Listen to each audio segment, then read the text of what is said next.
كيفاش الدور؟ شنو الظروف؟ واحد الظروف اخويا، راك عارفنا هنا في الغربة.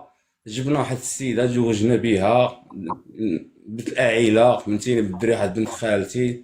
وفي الاخر انسان جابتها الظروف والحمد لله. داز كلشي الامور، كلشي دار، كلشي داز بخير ولا خير. كلشي بقى، كل واحد بقى في بلاصتو سير فقيه. ما تقولش هي دخلتك الحبس. الحمد لله دوزنا الحبس. يعني والحمد لله الحمد لله اللي جات، ما جات حنا ما درنا الخير، ما درنا حتى شي حاجه سلفقه اللي اللي ضرت بنادم، واللي القانون هنا ما تيرحمش. راك عارف اخويا انا في الطاليان سلفقه. علاش داتك الحبس؟ علاش؟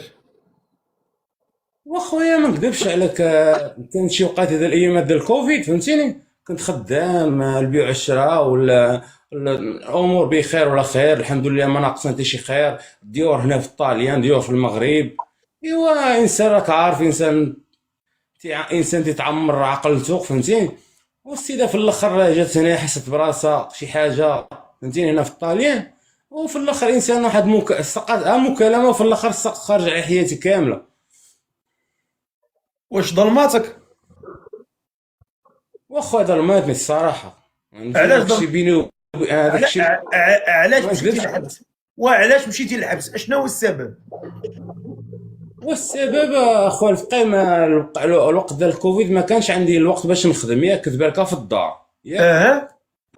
حيت انا كان عندي لي فيار، عندي في الطاليان كامله كنت تندور ياك. وش وقيت في الايام ديال الكوفيد، راك عارف تبقى في الدار، وراك عارف العيالات ضروري تيكون واحد كل شيء فهمتيني، نقاش لابد ما تيكون ياك.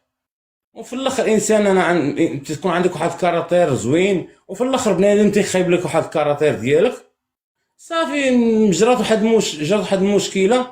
حد انسان الجيران في الاخر هضروا وتكلموا، وفي الاخر جاو صحاب الحال فهمتيني، تكلموا معاها. هي ما تعرفش تتكلم حتى الطاليانيه، هي تقول سي سي سي فهمتيني. ما تعرفش كيفاش تجاوبهم، هي ما عرفتش راه تسالني عليا باش غتصيفطني للحبس. دارت لي تنازل، ودارت محامي، وخسرت الفلوس، وما خلات ما دارت. وفي الاخر دوزنا الباطرون الحمد لله. انا عاوز جمله مفيده يعني. ما عليناش، والله قول لي انت اش كدير والله دابا؟ اش كتخدم؟ انا خويا، انا في الدومين ديالي في الكوميرس. حنا الكم الحمد لله. انا كتبيع وتشري، وجدي مزيان مزيان، كتبيع وتشري. قول لي، عاد- كتكمي، كتشرب، كتشيش، كتنفع؟ قولها. الصراحه الحمد لله، البليه عفا الله. اني ما نكذبش عليك، الكار هو اللي بقى لي ان شاء الله باذن الله، هو اللي بقى لي هو اللي ان شاء الله تنضربوا معاه باش نحيدوه. ناوي تحيديه؟ وان شاء الله باذن الله ما نكذبوش على كاسير فقيه، ماشي شي واحد انت واحد اخر، ما ماشي غنكذبوا على نفسنا. ايوا حيدي حيدي، الله يرضي عليك، راه ما خدامش داكشي. والله انت اخويا ماشي الخير، لا نكذب لك صحيحه، اخويا تكيس على الخير. الصحيحه، تكيس على الصحيحه. راه والله الصحيحه، شوف، راه قالها، لا، خلاها الشاب بلا قالك الصحه الا مشات مشى مولاها. والله اخويا الفقيه ما نكذبش عليك، والله تمشينا والله انسان مشينا معاه بالنيه، اقسم بالله اخويا الفقيه وربي اللي شاهد فهمتيني. واني في الاخر تعذبت، علاش تنقول لك، وانا درت شي حاجه ديال الغلط غيبقى فيا الحال اقسم بالله. في الاخر تندار دابا على بريقاتي واني الحمد لله واقفين معايا الوالدين فهمتيني، واقفين معايا الوالدين دابا في هذه الساعه الحمد لله.